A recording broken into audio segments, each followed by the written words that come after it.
Hi, everyone here and around the world. I so appreciate your enthusiastic emails and messages for this Earthfiles YouTube channel. And this week, we have broken through 281,000 subscribers. Thanks so much to all of you for your great support of my efforts to report facts about a truth that should be known to all humans. We are not alone in this universe. And this fall of 2024, there have been increasing news headlines about mysterious UFO drones with bright lights over Staten Island, over New Jersey, over New York City, and beyond to the UK. Even newscasts this morning on December 11th, 2024, were reporting, quote, New Jersey locals freak out over flashing UFO drones disturbing communities. That was dated December 11th, 2024 by the Express U.S. New Jersey Senator John Bramnick has called for a limited state of emergency as the drone mystery continues.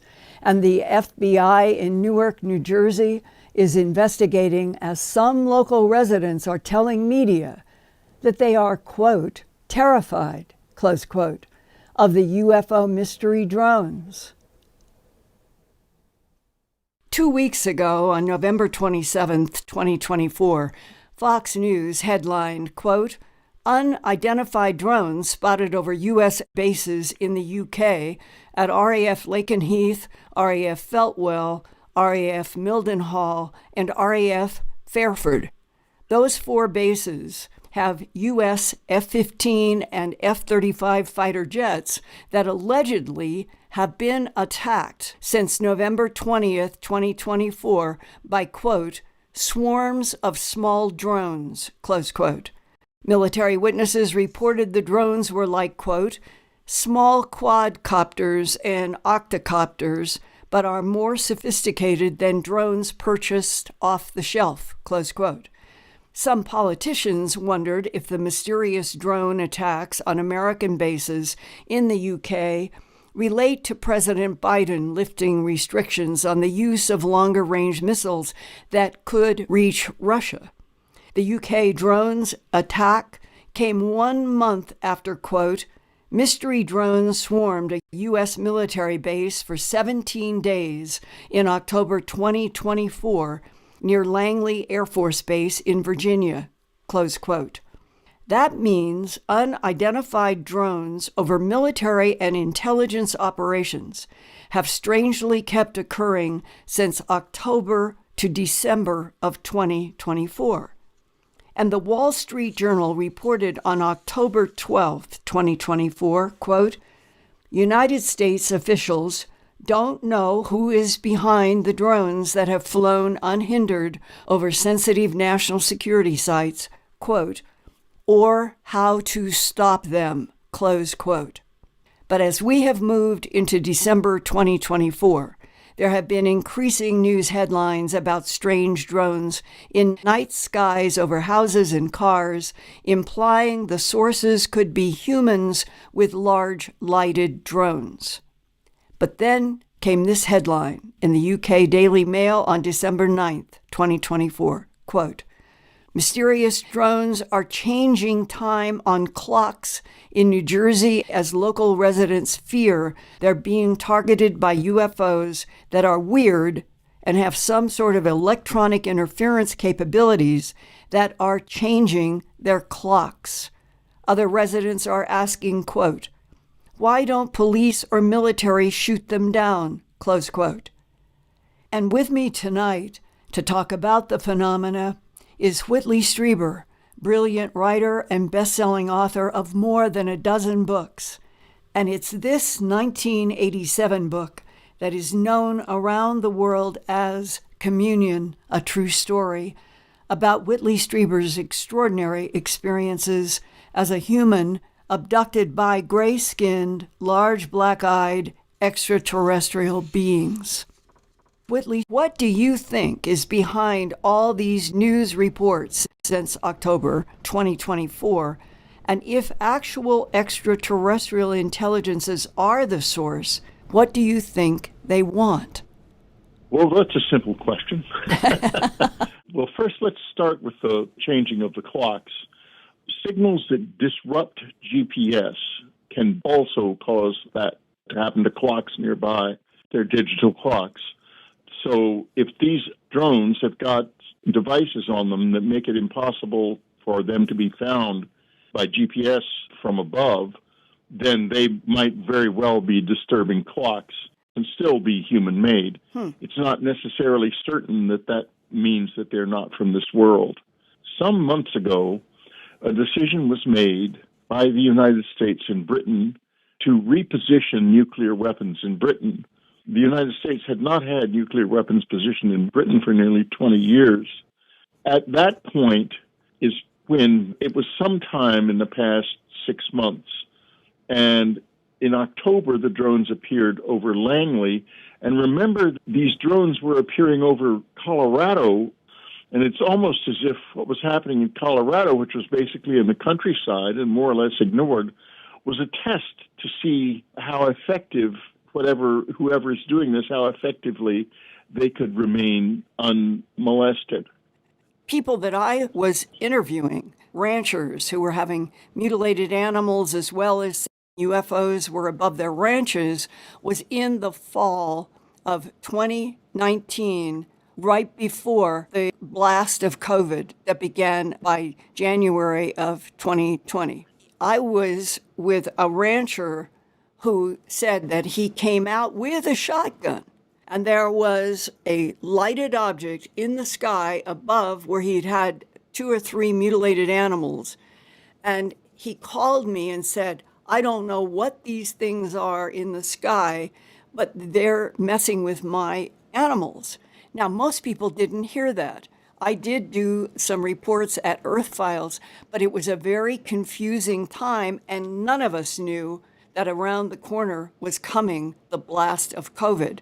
So today, as we are at the end of 2024, 4 years later, the world has been changing so rapidly. Do you have a sense from any of your interactions with other intelligences about what you think is coming out of all of this? Why the focus on things in the night close to humans that has never happened like this before? You know, there are quite a few possibilities. Let's start with the possibility of a state player. We're not the only ones who have been working on alien technology, trying to replicate it. Maybe someone has succeeded, and they tested our ability to intercept this in Colorado. Then they moved on to Langley, and now they're in England and in New Jersey. Why England and New Jersey if it's a state player? Well, England is where the missiles were being positioned and the nuclear weapons are being returned. And Bedminster, New Jersey, of course, is one of Trump's clubs. Mm-hmm. So it would be sending a message that we're right on top of you and you're not going to get out from under us. That would be the message. We would know that. However, there is the issue of the cattle mutilations that took place in the context of this in Colorado. Right. My new book, which is called The Fourth Mind, will be out soon. And The Fourth Mind is going to explain why the cattle mutilations take place. I do know that. And then we have to do an in-depth interview because I'm one of the few who took on animal mutilations. Yeah, you are absolutely the first person I will interview because you are the pioneer of this. If it hadn't been for you and your work, which I do mention in the book, you would still be completely in the dark. If it hadn't been for your work, I never could have figured it out. Thank you. And that's what Lou Elizondo told me as well.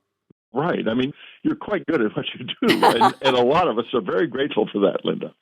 Okay, now let's go on to the possibility of non-human player. The beings, which I call the visitors, have had 2 consistent warnings from the beginning. From way back when we were starting to shoot the V-2 rockets experimentally at White Sands until now, they have been warning about the danger of nuclear weapons. They showed up in numbers after having been here for apparently thousands of years in just kind of monitoring us. After the first nuclear explosion went off, they showed up in large numbers and have been here ever since. Most people don't know this, but in 1946, the United States was the only power that had a nuclear weapon, and we got a hold of German V-2 rockets. And when we first started firing those rockets, someone started shooting them down. I'm sure that was the visitors' way of warning us about nuclear weapons. They will not sit down with us and talk. I guess they can. It's just not how they do things. But they warn consistently in this way. They're very demonstrative. And the same thing happened, of course, over the period of time when they were showing up at missile facilities in the United States and Russia and possibly elsewhere, but we don't know.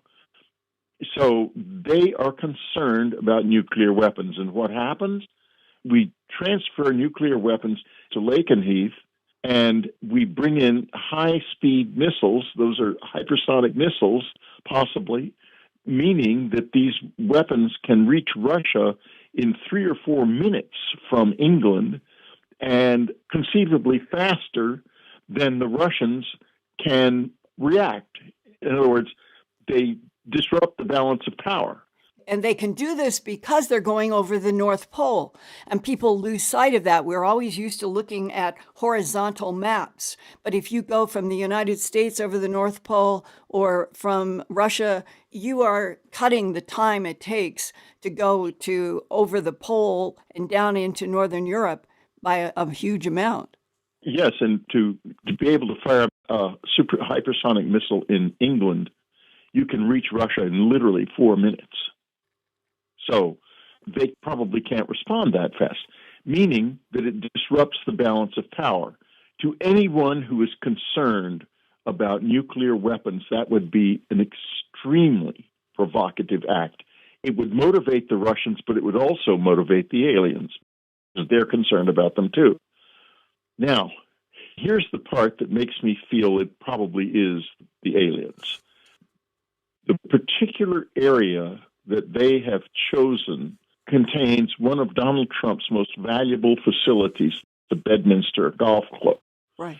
And Donald Trump has announced that he is going to absolutely abandon all efforts to save the environment during his term of office.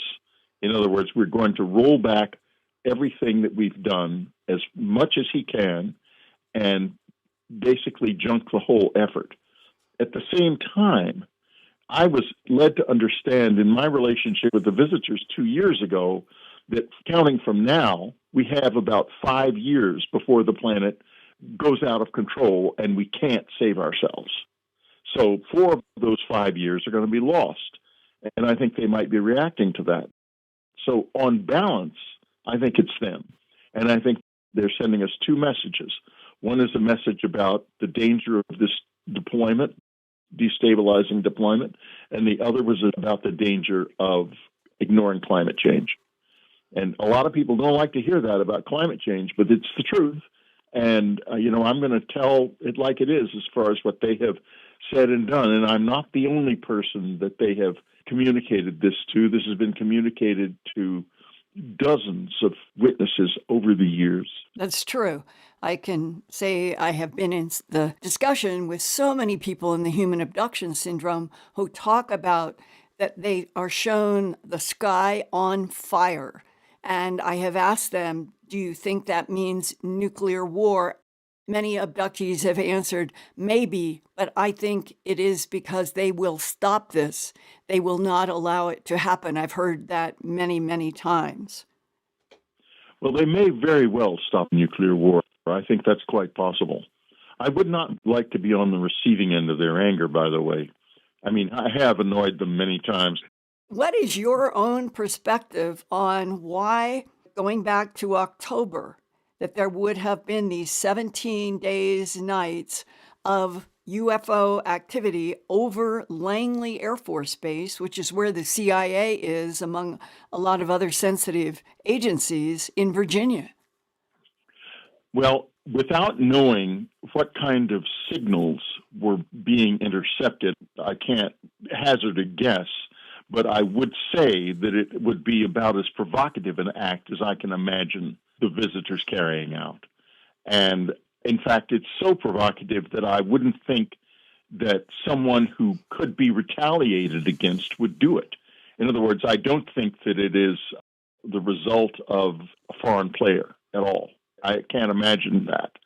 It is highly unlikely that the Russians, for example, or the Chinese would risk something like that.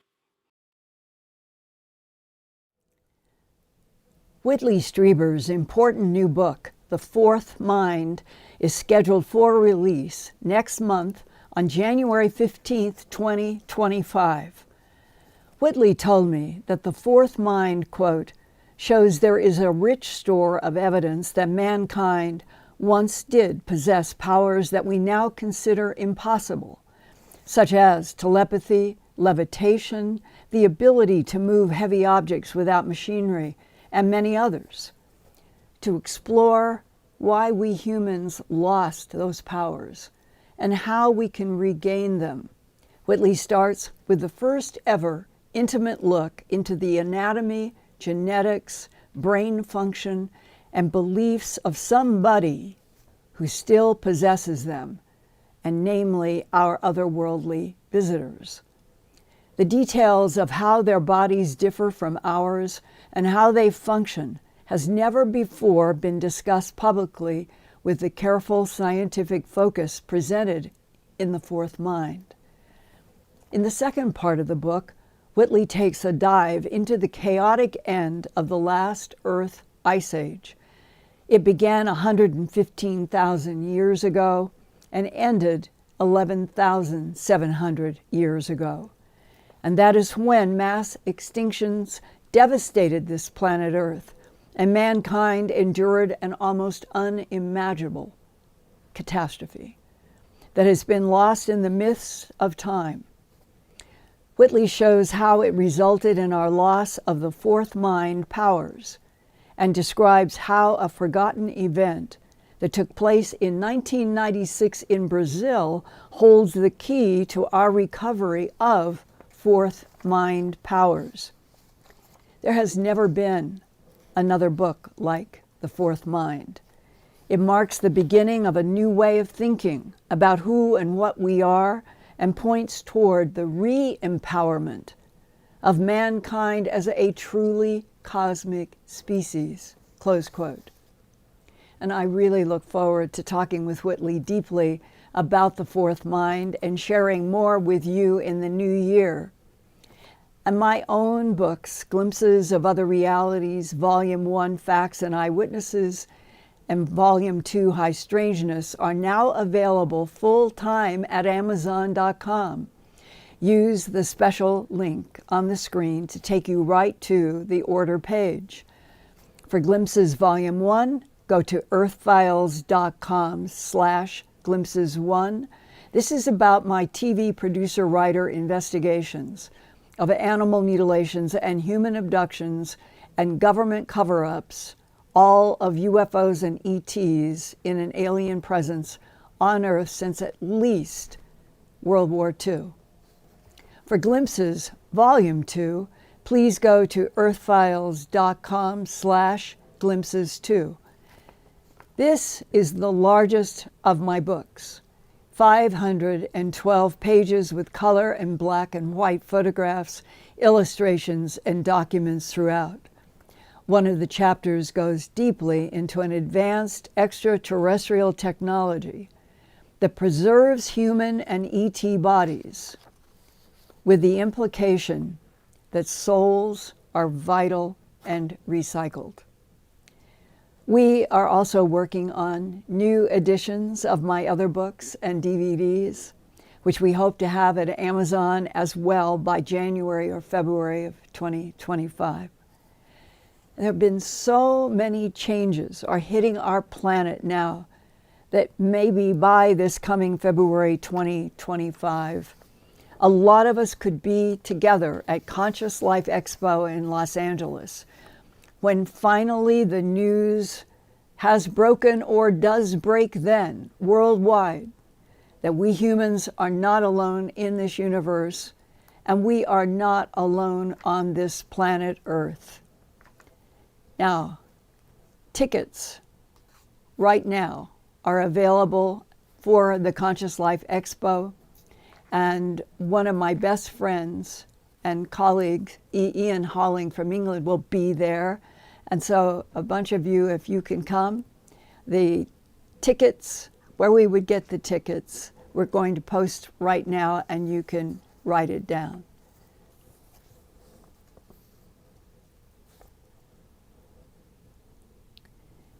And here we are, there to get your tickets, and I sure do look forward to seeing a lot of you there. And right now, I'm very eager to connect with my true friend and colleague, Ian Halling in England. And Ian, what's happening in the chat tonight at this very, very, very seemingly chaotic time?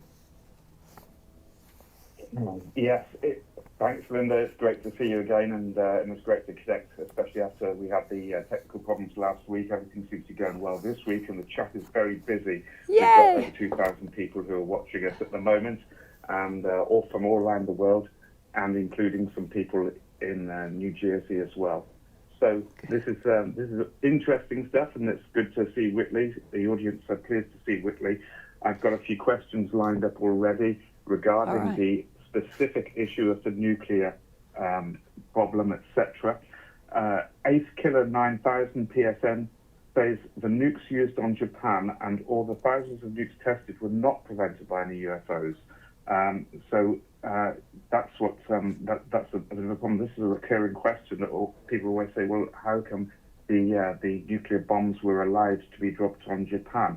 We've got Sexy Sadie says, if aliens wanted to stop nuclear proliferation, why have they not stopped anything so far? Between the USA and Russia, there have been hundreds of nuclear detonations.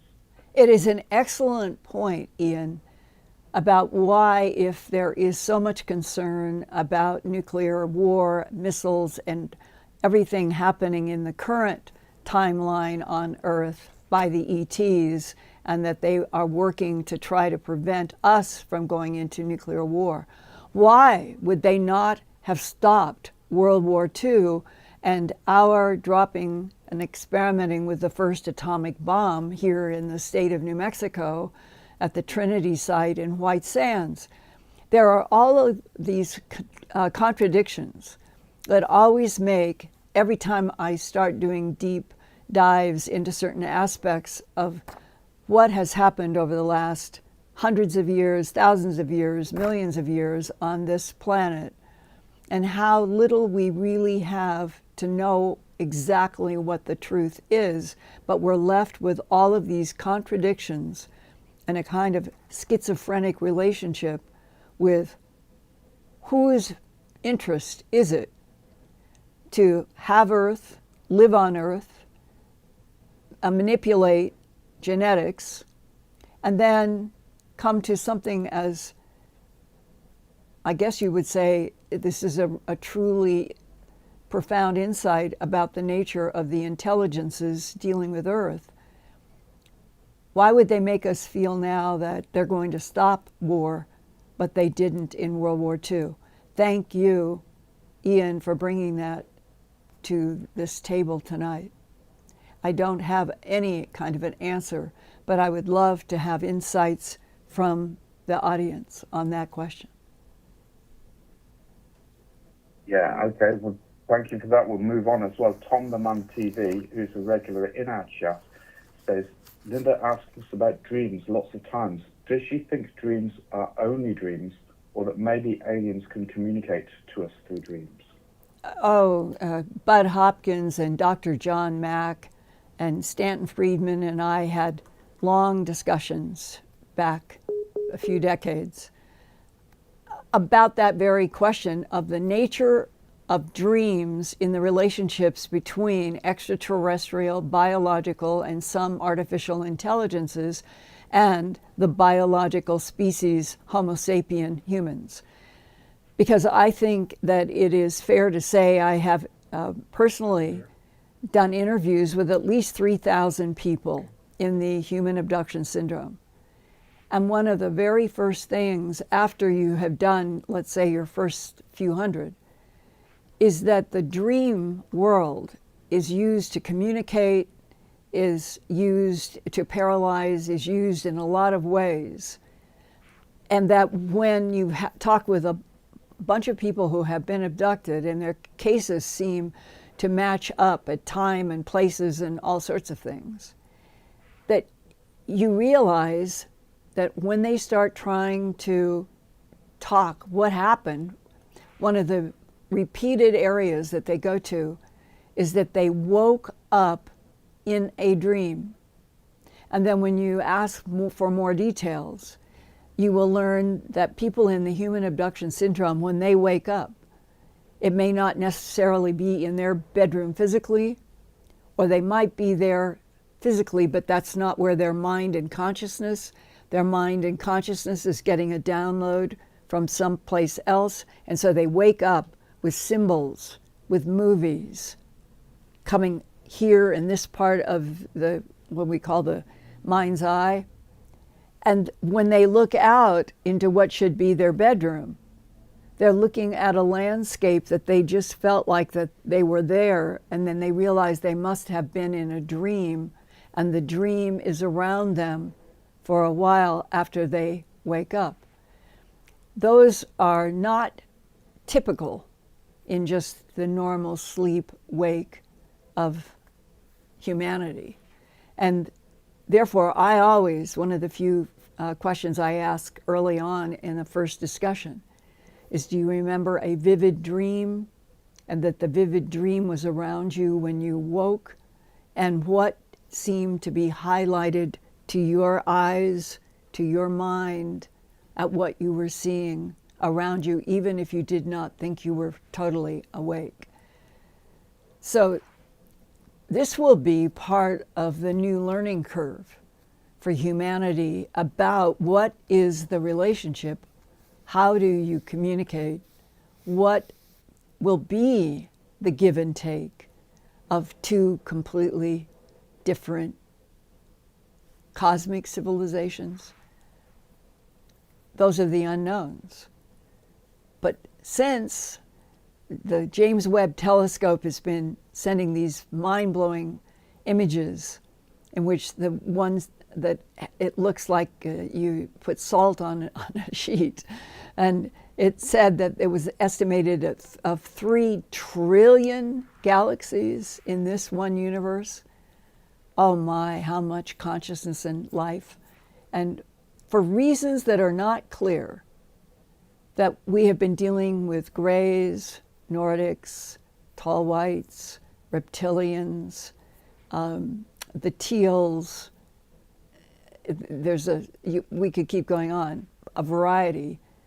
And they may all come from different places or not. It's not clear.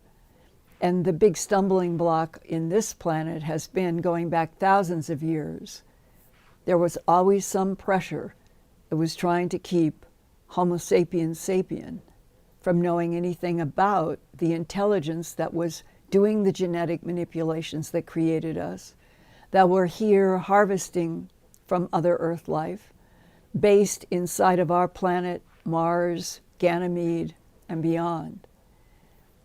So it's like the true story of this planet is like some of the episodes of Star Wars.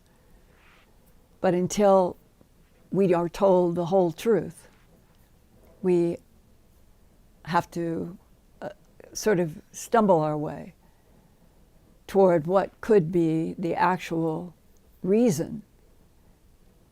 Did the ETs themselves not want humans to know? Has that been one of the driving forces, not just on the human side? I suspect that both are true. So on that level, Ian, I would say if any of you out there are struggling with trying to understand something that has happened to you, and that you feel that some part of you, it was real and biological and where you slept or lived, and that something else interfaced, supered over, and you are bothered and you want to know, send an email to earthfiles@earthfiles.com.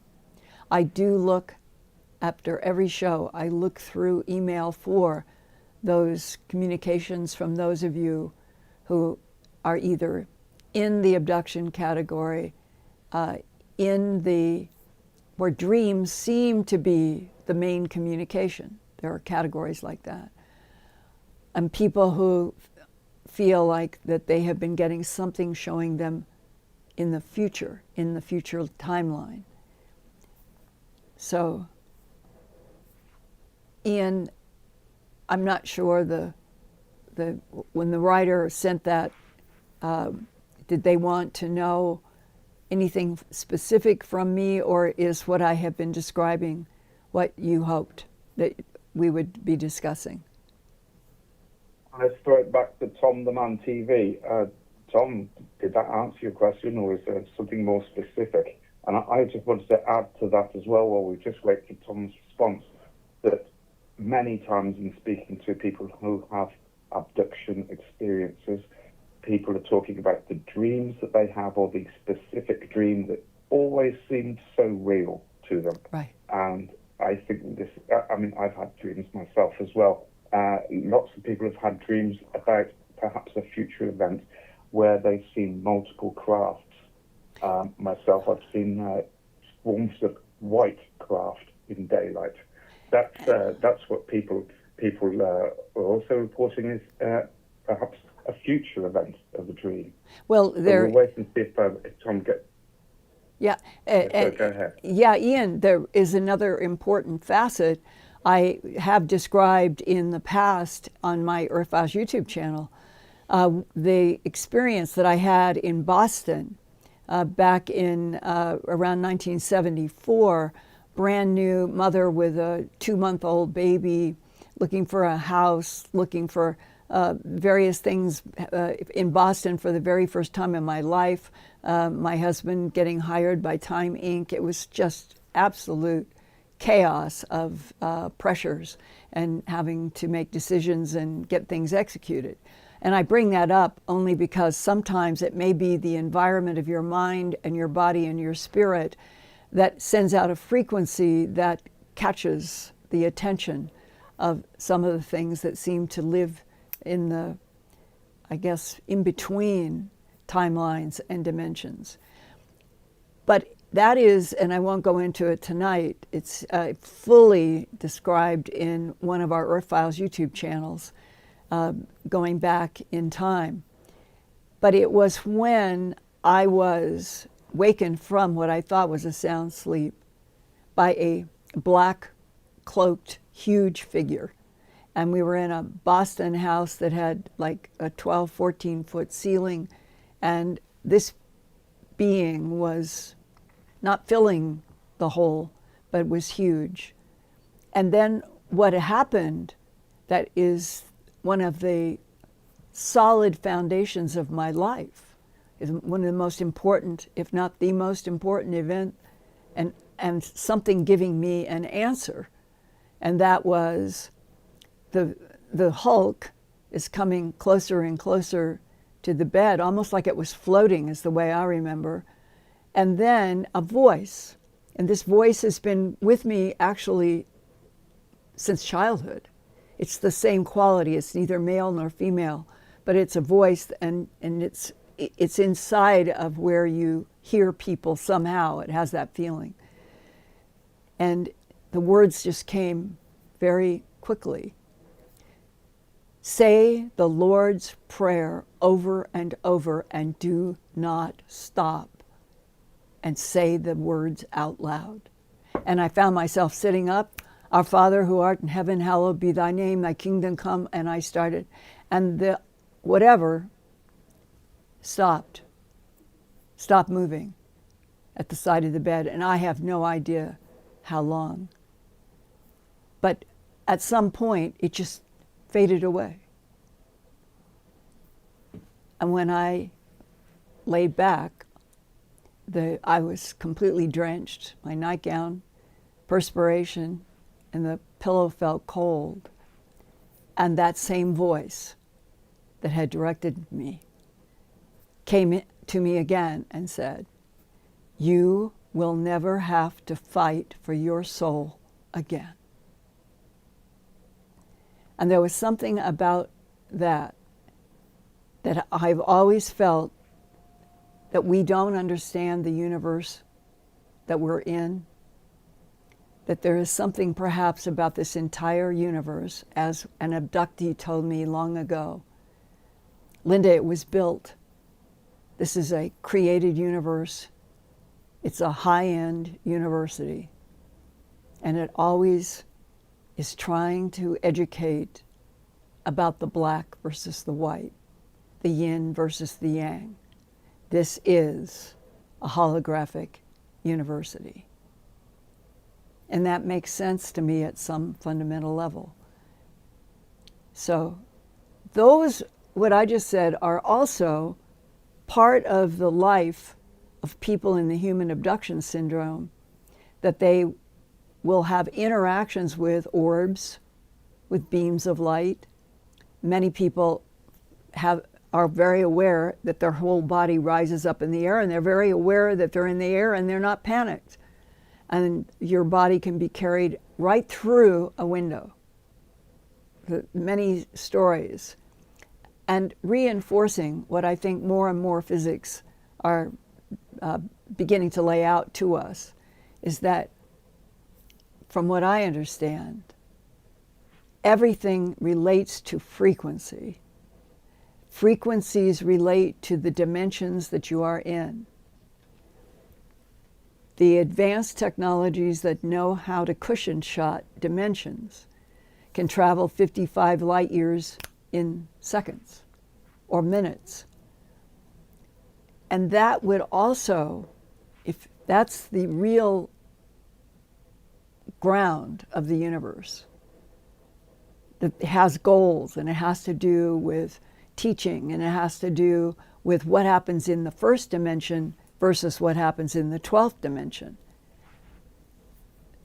then where we are, biological creatures on planet Earth, in a solar system with histories that have been written in stone, like about the Anunnaki, about the Sumerians, about the Phoenicians, about the Akkadians, and on and on. We are both left out, I think, of the main struggle and reason for this universe on purpose. But then, depending upon the frequencies that your mind and body enter, you can be turned on like turning on a light. You can also be turned off. And that these are all new physics and sciences that are out there. But we are like babies to a lot of them. And my fundamental question is, if there have been huge wars between extraterrestrials of many different types and perhaps even different dimensions on this planet going back 270 million years or more, what is the relationship of those combatants fighting over Earth and other planets and solar systems? What is their relationship now? And what are we in relationship in something that has been a huge battle and we're just waking up? I don't find any of it terrifying or scary, actually. I can't imagine anything more challenging than trying to wake up your consciousness and your mind at a time when the whole universe that we're in is now more accessible through the James Webb Telescope. So for those of you who feel like you definitely are in the human abduction syndrome, remember what happened to me was definitely physical. And know that we're moving, I think, into a time where more and more people are going to be able to reach out to Opus and other organizations who want to bridge between, we'll say, the world that has no knowledge about ETs to a world in which the extraterrestrial presence will finally be known, and we will be starting to move into a whole new relationship with our solar system and hopefully the universe on a path of peace and not war. Okay, Ian. Yeah, we've heard back from Tom. He says, I never felt being controlled in my dreams, but I felt like I was being taught things like in a school. And that's another aspect. And featuring Whitley, as we have done this evening, I'd recommend people look at Whitley's book, The Secret School. This deals in depth with the phenomenon of people who are abducted, who say that they have had lessons or been taught things by ETs during part of their childhood abduction experiences. Right, right. What do you think, Linda? I think that there are so many different categories that we'll call them the other intelligences, are on some kind of mission, plan, they're doing something that has a goal. And we are kept in the dark by them and by the institutions of our planet.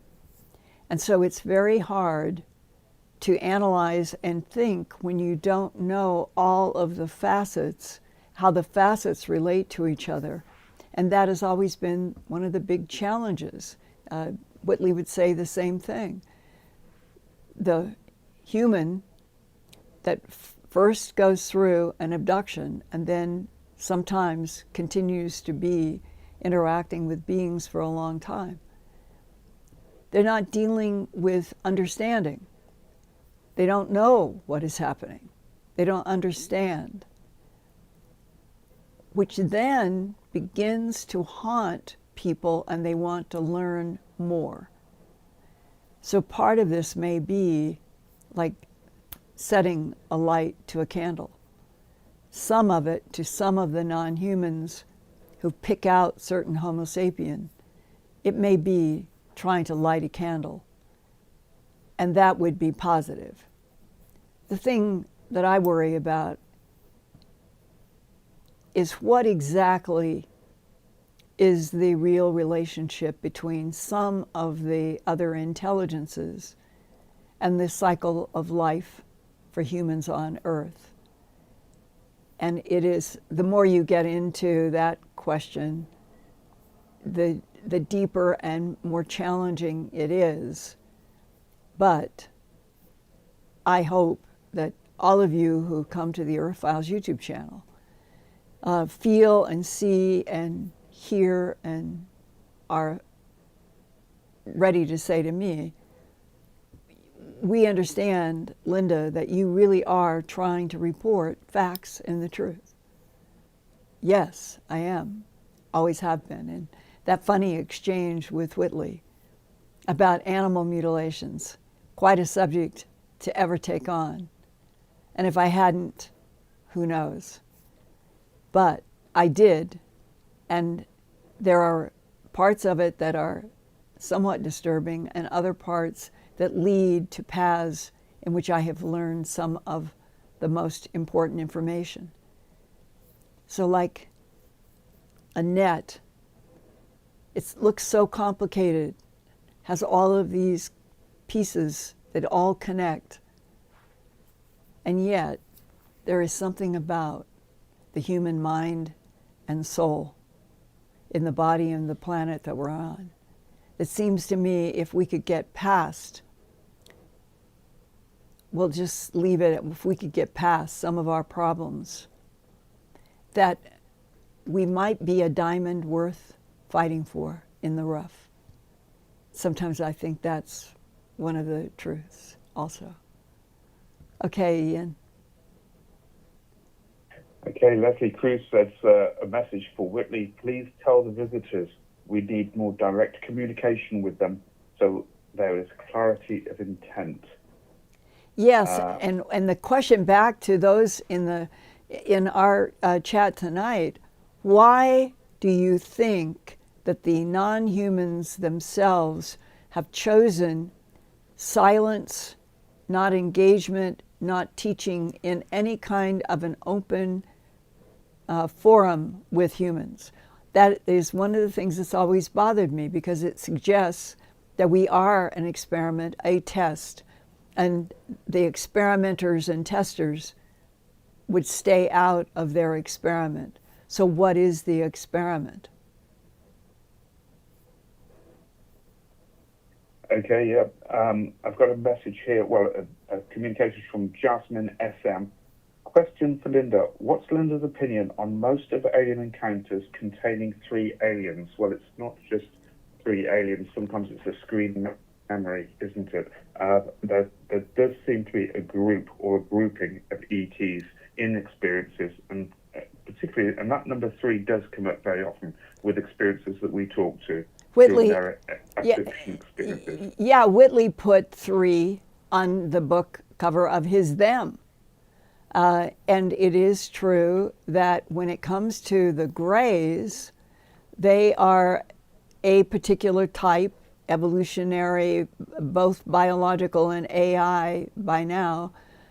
And the number 3 in triangles, the patches on their uniforms that are humans who are affected by them and interact with them have drawn, there's just hundreds and hundreds of where it's a round patch, and it often has it can be 3 parallel lines or a triangle. There's variations, but that number 3 seems to play some role for them. That's true. What else? Yeah, I was going to say that we often meet people who have the screen memory as well as a group of people. They sometimes think they've just been a casual observer of a UFO. I met an experiencer recently who told me that she'd met a group of children in a deserted forest after she'd seen a UFO.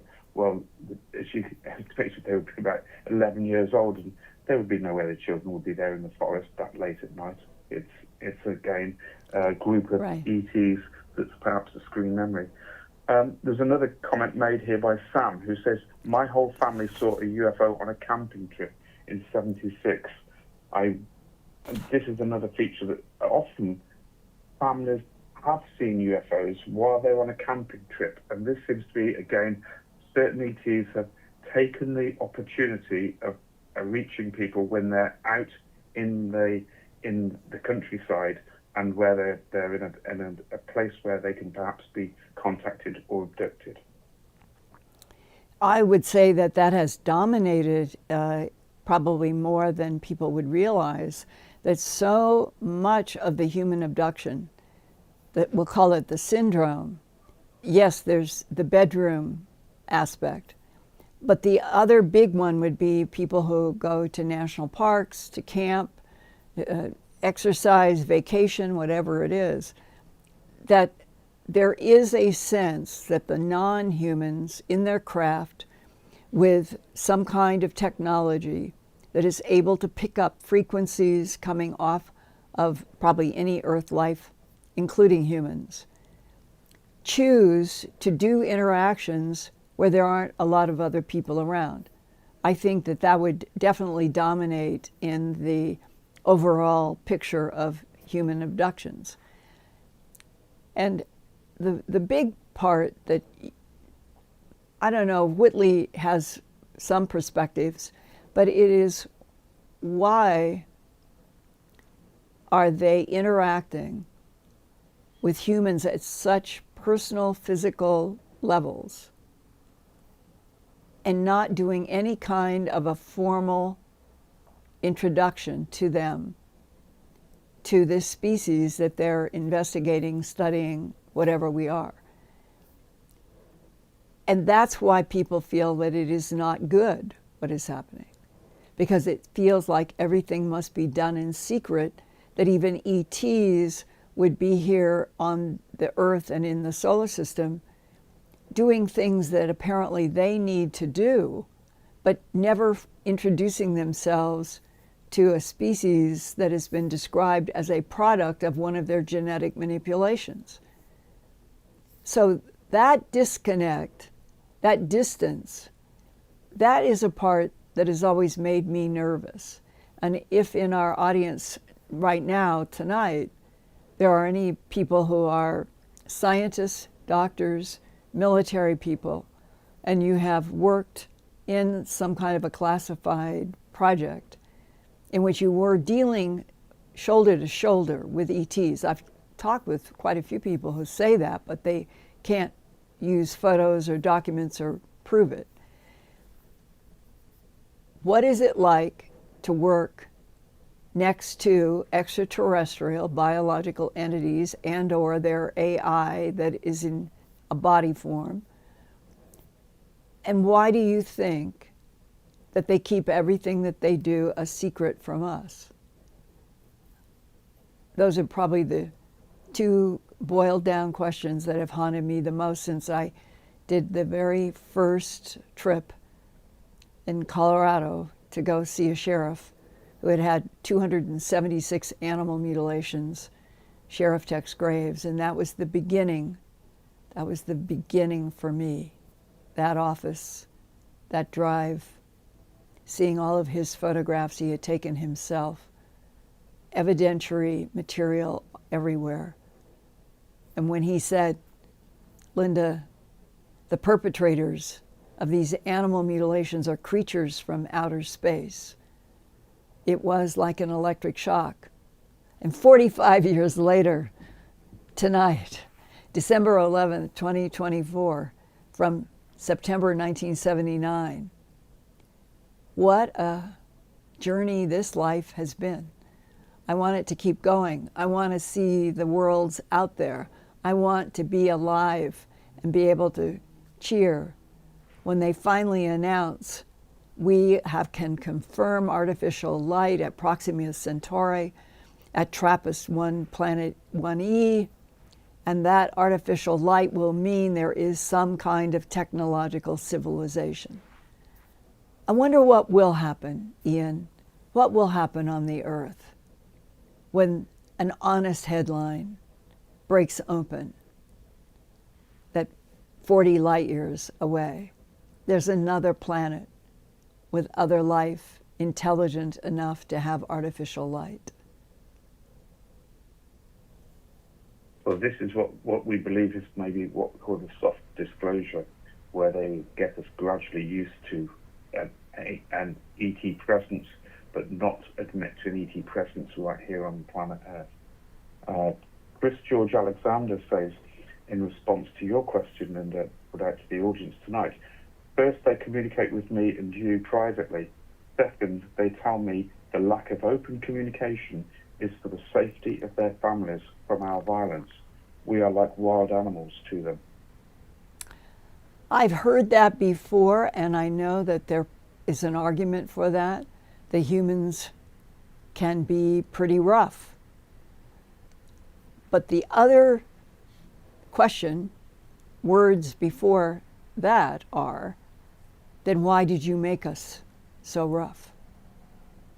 Because as far as I know, Homo sapien, Neanderthalensis, Denisovans, they've all been biological genetic experiments on this planet by extraterrestrials.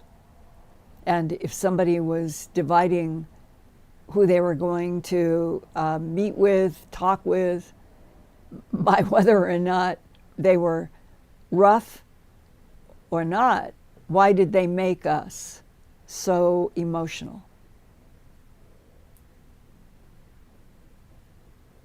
Got some more comments here. Don K. Johnson agrees with you about the frequencies. He says, after my missing time, I kept thinking about this.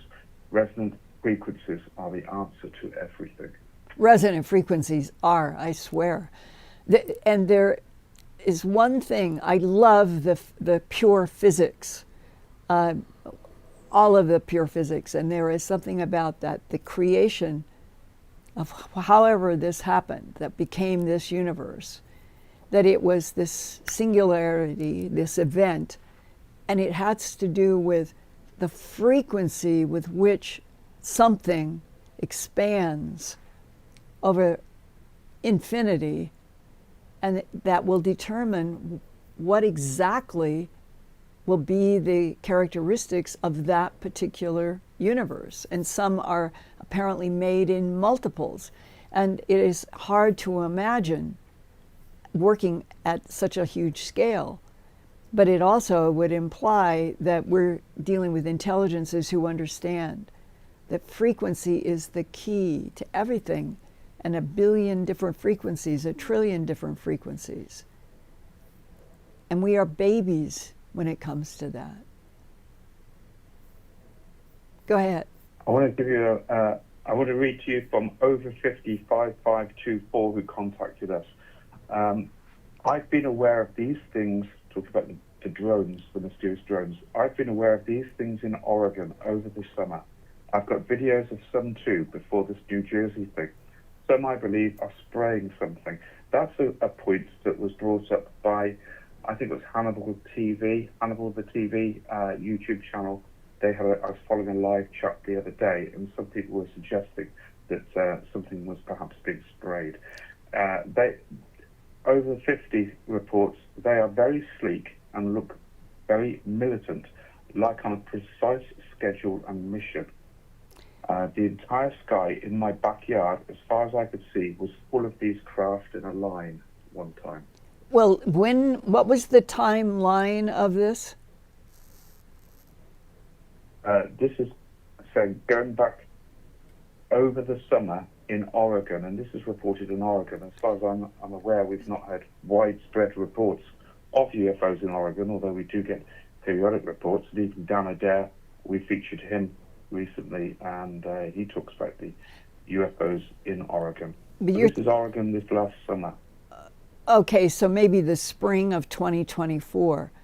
I have had a couple of animal mutilation reports, and I know Oregon was for one of them. And that's sort of the typical mutilation here, a mutilation there. It was very unusual in the 70s that they had so many all the time. But I would like to hear from anybody who is willing to find out in the environment where they live, have there been bloodless, that's a key, bloodless, trackless, animal mutilations now in the period of, let's say, from July going forward. And if there are new cycles of animal mutilations, does it mean that it is because one of the ET groups of the Greys, that they need certain chemistries from Earth for something to survive? That's been the common theme about why the Greys might be involved, but they are not necessarily the only ones. So, Ian, in your discussion here, have they seen anything in terms of craft shape? Because the craft shape also relates to the type of being. We're trying to get some specifics on that. Someone was just messaging us about a craft that they saw above their house, which they seem to be standing up. I've reached out to them. It's 11:11. Please, here's the details. It was in Orland Park, Illinois at night. I was driving home and thought it was a Starlink, but it wasn't moving, just hovering above my house. Perhaps it was drones lined straight up. Well, I don't have any further information on that one. All of you here tonight, I'm so glad that Earthfiles continues to keep going, and I hope that we're going to get more hearings and that we will have sooner than later the big headline everywhere, we're not alone in this universe, and we move into a brand new relationship with not just the universe, but with our own planet, our own history, and our present civilizations and their good and bad problems. And that out of the next round, if humanity finally can do a handshake with 1, 2, 3, 4 different extraterrestrial groups, maybe the frequencies will be right for them to teach, maybe even embrace us as another life form who needs to learn a lot. But there is something about the human soul and the frequency of human life on this planet that I think that higher powers have tried very hard to make sure we would survive. And as we go forward for the last 3 weeks of this year into January of 2025, 24, that we can continue to have this dialogue, and you can write me, and that maybe we will get finally that breakthrough. And that all of you who are coming, the letters that I get from you about the experiences that you have had, it almost makes me feel sometimes like if we could just all psychologically embrace a human to human in a very, very challenging and not well understood, enveloping, I guess, mystery. And that the drones, what role are they playing now, as Whitley was saying so intelligently, that we may be at a time where the interaction between the beings that know our government and our government not understanding the beings, that there may be more conflict than we would have expected. It's a wait and see kind of situation almost. But as we go into 2025, the feeling I have is, and there are other colleagues who have said the same thing, that if we can just finally get to a point where we're not going to have a nuclear war because of the damage, could it become a limiter that all countries would finally agree we cannot go through nuclear war and radiation? And would that be what part of, and perhaps all of, the drone activity is trying to bring us into a focus in which there would then be dialogue among humans that we cannot, please, cannot go forward with the idea that nuclear war in any way would be sustainable without hurting our whole planet. And that would not be the choice of the light and the voice that came into that room in Boston to me in 1974.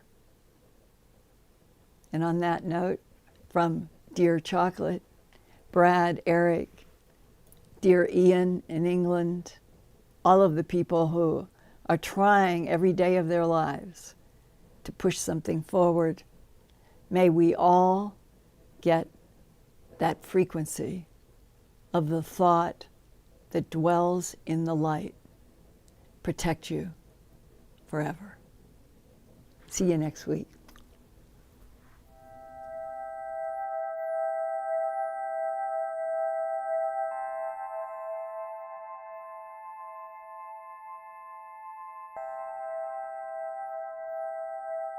Turn on closed captions for YouTube videos by clicking the white CC button on the lower right. The default language for Linda's videos is English. If you would like to see the captions in another language, click on the white settings button next to the CC button. Select Subtitles CC, and then select Auto Translate. Select a language, bind them anywhere. They And the captions will now appear in that language. Sort of gone through, and they will hold their heads. I never had a cat do that before. And they'll pull against the comb, helping me get out snarls. And I think it's the best they've ever been.